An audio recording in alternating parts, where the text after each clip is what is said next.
จังหวะแล้วเขาจะถามรายละเอียดกับเจ้านี่มันยากทางเงินนี่นะเขาจะไปเอาเงินนี่เขาให้เขาบ่ให้บ่อันฮอดนั้น50,000นั่น เขาว่าบ่ได้พ่อใหญ่ เขาให้เท่าไหร่แท้ๆนั่น เขาว่าบ่เกิน10,000 20,000เขาว่าคันให้ได้หักเขาก็บ่ได้คุยค่อยต้องไปถามคักเขาว่าจักจังได๋เพราะว่าบ่อยากได้นะเขาว่าปล่อยบ่หลายเขาว่าเงินหาสงสัยบ่มีเงินคือกันละว่าเพราะบ่มีเงินบ่ยันเขาซื้อรถแล้วเขาบ่มีเงินว่าเห็นเขาซื้อรถได้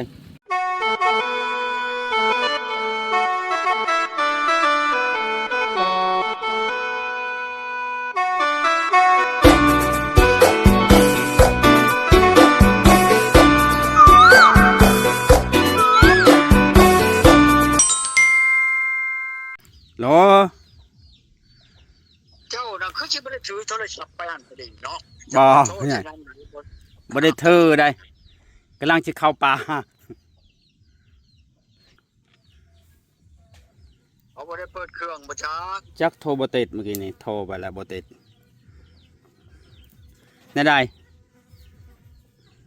หัก ไหน บ่ ก็อยากให้เจ้าไปถามตัวจริงบ่นะแม่นโหลดไปเฮือนเขาบ่ได้บ่หาเจ้าเนี่ยเว้าเขาคักแน่ตามเขาเอาแต่เก่าน่ะเขาเอาหยังไปประจำไปกันเอาน่ะ ข้อยก็บ่ฮู้คือกันเด้อได้ยินเขาว่าเขาปล่อยเงินกู้เห็นเขาเอาคนละ10,000 20,000 5-6,000เขาเอาไปกรุงเทพจนหลายเขากู้ไปกรุงเทพนะ 5-6,000 10,000นึงสูงสุดก็เห็นเขาบ่ได้เอาหลาย ก็จะหาเจ้าน่ะไปทำตัวจริงมันก็กักไปฮอดเฮือนเขาบ่ได้บ่ได้นี่นะหาเจ้าแน่ ไปหาก็คือเก่าพ่อใหญ่เอ้ยนี่นะตาดองเขาก็คุยกันคู่มือตาดองเขาก็คุยโทรศัพท์คือกันก็ไปหาหั่นแล้วก็คือกันนั่นแล้วค่อยให้ไปหาตาดองแล้วให้ตาดองไปโทรคุยกับเขาบัดนี้ฮะหักคุยโทรตาดองเขาบ่ติดนี่ตาดองเขากินอยู่นำกันเขามาหากันเลยก็คือกันก็ไปหาหั่นแล้วคันก็คุยกันหูเรื่องก็หูเรื่องคือเขาเดี๋ยวติดต่อเขายังบ่ได้อยู่นี่เขายังบ่เปิดเครื่องคันเปิดเครื่องแล้วเขาจิโทรคุยกับเจ้าของเงินหั่นแล้วเขาจิคุยรายละเอียดบัดนี้หั่นว่าจังใดเขาจิกู้จัก50,000ได้บ่ไปสิหั่นนะเขาจิถามให้เดี๋ยวนี้ละ ถามกับเขานั่นเอาหยังไปชำน้องเขา เข้าใจแล้ว กับข่อยนี่ข่อยจะพูดจักนี่นอน เข้าใจแล้ว ค่อยเข้าใจแล้วแต่ว่ายังติดต่อบ่ได้คันติดต่อได้จังหน่อยเขาจิโทรบอกเจ้าน้องเขาจิถามรายละเอียดว่าเขาอยากได้เท่านั้นเท่านี้ให้เราคุยกับตาดองแล้วนี่ของเขาโทรหากันตลอดเนาะตาดองเขาก็ฮู้เรื่องก็ชำกันกับไปหาเขาคือกันนั่นแหล้วคุยโทรศัพท์ก็ดี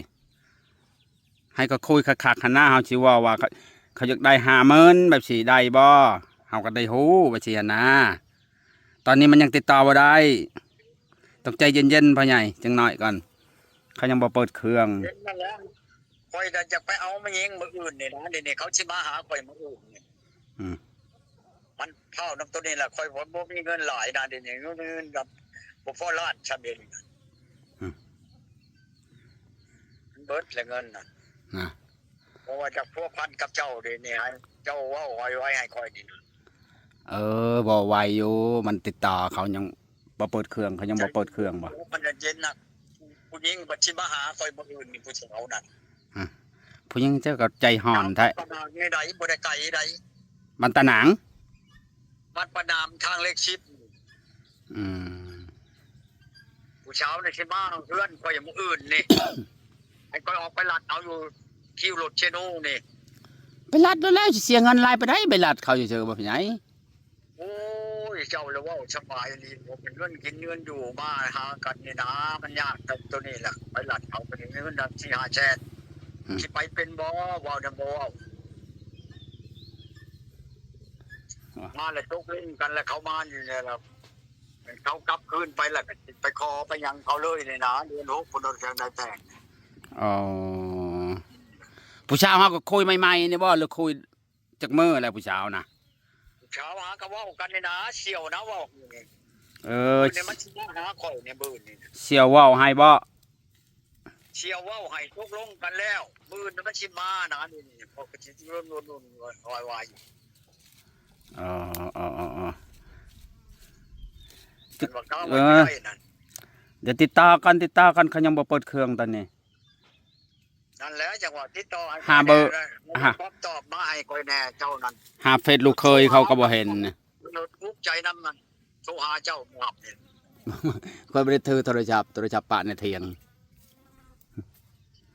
กำลัง เอามันที่ได้ก็นั่นแหละขนมมันบ่โอ้บ่ได้แหละก็บอกคอยบอกใคร จังน้อยก่อนกินข้าวกินน้ำก่อนโทรบ่ได้เขาสิเมื่อถามเขาอยู่นาเนี่ยนะให้เขาโทรไป เขายังบ่ทันออกเขา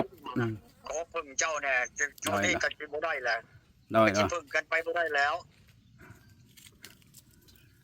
ข่อยก็จะไปเบิ่งให้อยู่แต่ว่าใดบ่ใดก็บ่มีคำตอบพ่อใหญ่เอ้ยข่อยก็บ่ฮู้คือกันนะแต่ข่อยจะไปหาอยู่ ไปเจ้า ข่อยสิโทร เจ้าอยู่ใกล้ไกลบันไดแหละคอยก็สิว่าบันไดคอยก็สิให้ใช้อยู่ดอกค่าน้ำมันรถเจ้าน่ะ บ่เป็นหยังดอก ใช่แต่เบาแหล่ไปนำคอยทั่วเบิดพอดีในนี้มีแต่คอยจ่ายผมก็ยังจ่ายให้ได้ไหน น้อย ก็คือเพิ่งหันแล้วใจคอยชำนาญฉัน น้อย น้อง โอ้ เจ้าอะไร ยคนบ่พอสิเอาค่าน้ำมันดอกคันนี้มันได้ให้มันได้แล้วมันติดต่อก็บ่ได้เฮ็ดจังไดพ่อใหญ่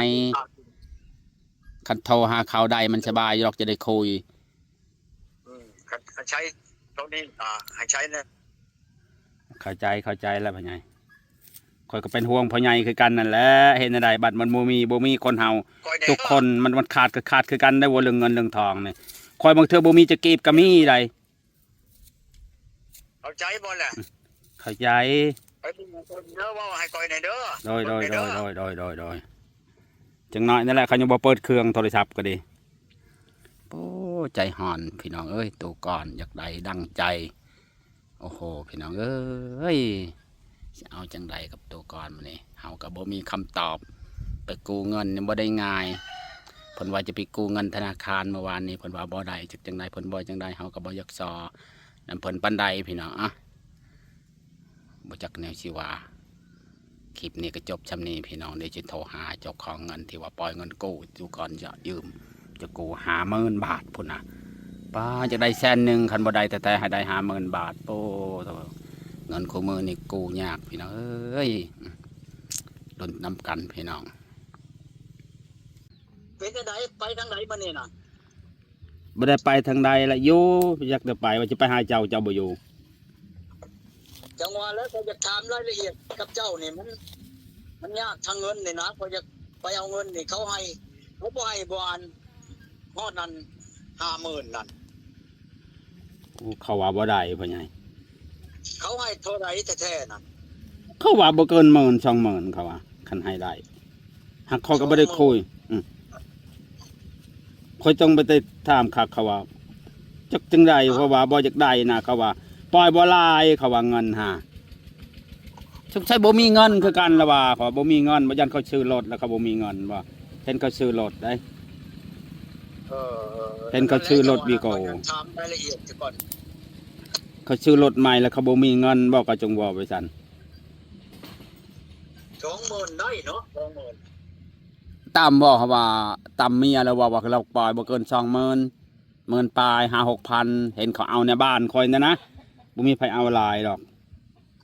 แม่นแล้วเขาบ่มีเวียกเขาก็บ่หลายแล้วก็จะได้วาง50,000บ่ได้เนาะ จังว่าแหละ เจ้าไปเว้าจักเตือให้คอยนี่เป็นหยัง ว้าวจังเขาบ่อยู่เขาคอยไปบ่เคยพอเขาฮะมีแต่ติดต่อทางเบอร์นี่เท่านั้นเราบ่ได้อยู่ ไปเรื่อยๆแล้วเท่านั้นว่าแต่ได้ยินบุญใส่ไปคนเล่นมากระหลอกหั่นนะ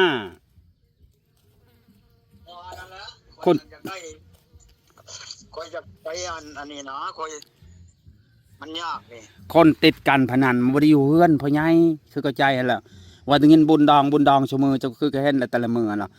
ไปมันเลยเกยๆหั่นนะคนนะฮะคนมักไป คนบ่อยู่เฮือน มื้อนี้สิโทรถามนายผู้เดี๋ยวก่อนคอยว่าจะให้นายผู้ไปอันนั้นกับคอยนี่จักหน่อยคอยสิโทรหากันเด้อคันบ่ได้ไปใส่ก็สิโทรหาเด้อ ในผู้ใช่ นายผู้อันไหลผู้คนบ้านนั้นม่วงไข่พุ่นดอก โดยเดี๋ยวกูจะโทรถามอีกทีหนึงเด้อจะได้บอกเด้อ คุยสิคุย วันไหนผมรู้เดี๋ยวนี้คอยมีใบตาดินไปอันนั้นนะไปทำนองนะบ่แม่นคอยเอาชื่อๆดอกคอยไม่ได้ไปอันนั้นกันคือแน่ลีดอก โดย ทำให้คอยแน่ คอยได้50,000โดยเท่า บาง นี้ ที ละ ถามให้เบิ่งว่าสิได้หรือบ่ได้เดี๋ยวจะโทรบอกอ๋ออยากได้เงินกู้ไปกู้ธนาคารบ่ได้โอ้ยกู้เงินนี่ยากพี่น้องเอ้ยอื้อตัวก่อนโหล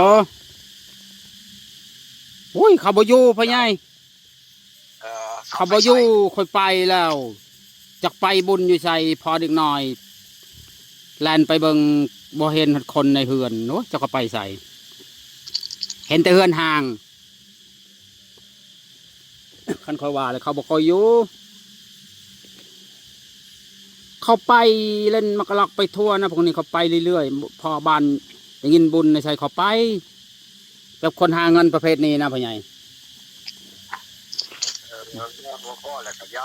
โดยยังแล่นไปกับบ่เห็นคนทำคนไกลคนข้างคนข้างๆบ้านทำเขากับบ่เห็นว่ะบ่จักโยกว่ะ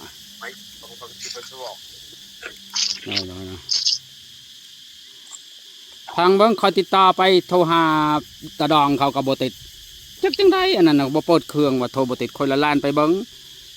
กะแต่บ้านที่ไปหาบ้านนั้นมันเขาอยู่นะไกลไหนบ่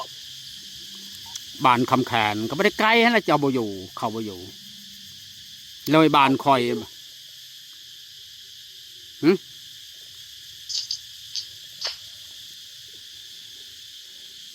เขาบ่อยู่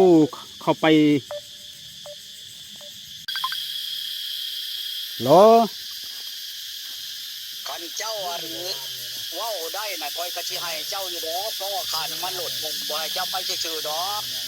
บ่พ่อใหญ่คอยบ่อยากได้ดอกมันไปแล้วมันบ่เห็นคนเดี๋ยวก็สิโตติดต่อใหม่อีกไปแล้วแต่มันบ่เห็นคนเจ้าไปสายโพดแล้วมันก็บ่ทันเขาแล้วเขามีเรียกเขาก็ไปแล้วว่าเขาบอกเขาจะขอเพิ่งเจ้านะเจ้าไปถามให้คอยไปเจ้าแน่ก็สิให้ดอกค่าน้ำมันหลุดหลายปานใดบ่คอยบ่ให้นะคอยบ่เอานะพ่อใหญ่คะแนนมันได้ฮะโอ้ยว่าปันสิคุยก็ใช่กันว่าบ่แล้วมันคันว่าบ่แน่นเจ้าก็ยากได้ไปแล้วมันยากเด้บัดโอ้ยไกลๆนึงแล่นรถบ่พอหัด20นาทีไปปานใดน่ะนะบ่พอหัด20นาทีแล่นรถเขาเดียวก็ฮอดใกล้ๆเนี่ยทางบ่ดีเขาว่าดินทรายก็ว่าแล้วไปกายยามแล้วเขาก็ไปหันไปนี่แล้วโดยเดี๋ยวก็ยังติดต่อลูกตาดองเขาอยู่มันบ่ได้เขาบ่เปิดเครื่องก็จะได้เดี๋ยวเขาสิโทรไปถามขักอีกว่าแล้วให้เขาโทรไปหาเจ้าของเงินบัดนี้แล้วก็จะคุยรายละเอียดเขาว่า50,000นี่ได้บ่เขาจะว่าจังซี่เนาะนั่นว่าเป็นไงจะไปซื่อๆดอกไปก็ดีน้ำมันหลุดน้ำมันล้างเจ้าเข้าใจแล้วคอยบ่เอาดอกพ่อใหญ่คอยก็เคยอาศัยเจ้าไปเล่นน้ำเจ้าคันบ่มีเรื่องที่จำเป็นเคยจะบ่ว่าดอกอะไรก็ดีน้อยเดี๋ยวก็พยายามติดต่อให้พ่อใหญ่พยายามติดต่อให้ได้บ่ได้ก็จะฮู้เรื่องมันนี่เบิ่งก็ติดต่อเขาบ่ได้นี่ตาดองเขาก็ติดต่อบ่ได้เป็นหยังจะไปทางใดอยู่เวลาเขามีเวียกอะไรแบบนี้แหละไปหาก็บ่เห็นคนโทรไปก็บ่ติดเอ้าแห้งคักจะกระจันลายเถอะเดี๋ยวโทรติดจะนะเขาจะคุยให้หูเรื่องมานี่แหละ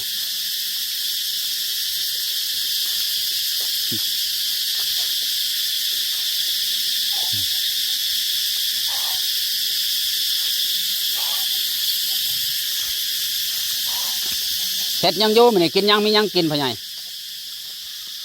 มียังกินมันนี่ฮะกินนั่นอันนั้นกินนั่นต้มหนัง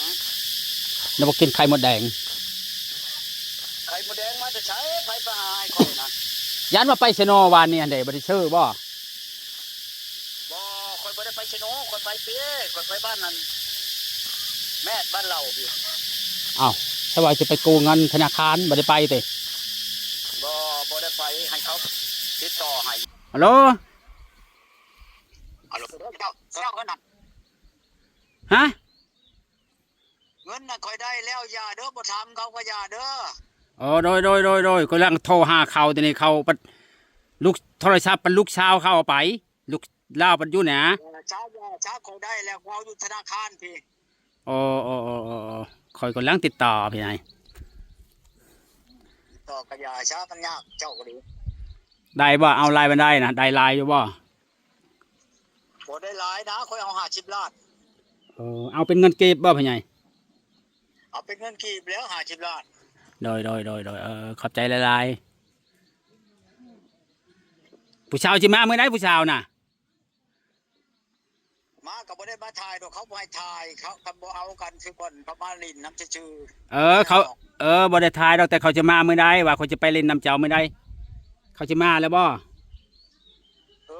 มื้ออื่นนี่แหละเข้ามาน่ะมื้ออื่นนี่ออกไปลัดเอาเขาอยู่ชิโนง เออ เขาบ่ให้ถ่ายเขาบ่ให้ถ่ายมันยาก โดย หายเขาว่าบ่ทันเอากัน เจ้าอยู่เที่ยงวะนี่ฮะอยู่เฮือนบ่เจ้ามาแล้ว อยู่ในเฮือนนี่แล้ว ไปไวแต่จันที่เจ้าไปฮอดธนาคาร เอาผมคอยโทรหาบ่แม่นคอยไป โทรหาจังได เอาคอยได้เบอร์เขาอยู่ธนาคารก็โทรเอามื่นจะเบิ่งแมลงนี่เขามากวดนั่นตาดินคอยแมลง เขาจะมาเบิ่งกระใบที่รับรองหั่นบ่ใบตะดินตะเด่นนั่นบ่ นั่นว่ามาเบิ่งตาดินแล้วก็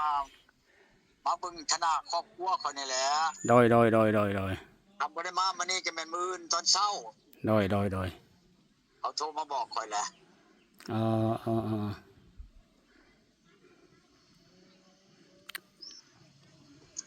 เท่านั้นละ โดยไปแล้วพี่น้องเพิ่นว่ากู้ได้แล้วเพิ่นว่าได้50 ล้าน เป็นเงินเก็บพี่น้องรุ่นต่อไปพี่น้องเพิ่นสิได้หรือบ่พี่น้องคลิปนี้ก็จบเจ้านี้พี่น้อง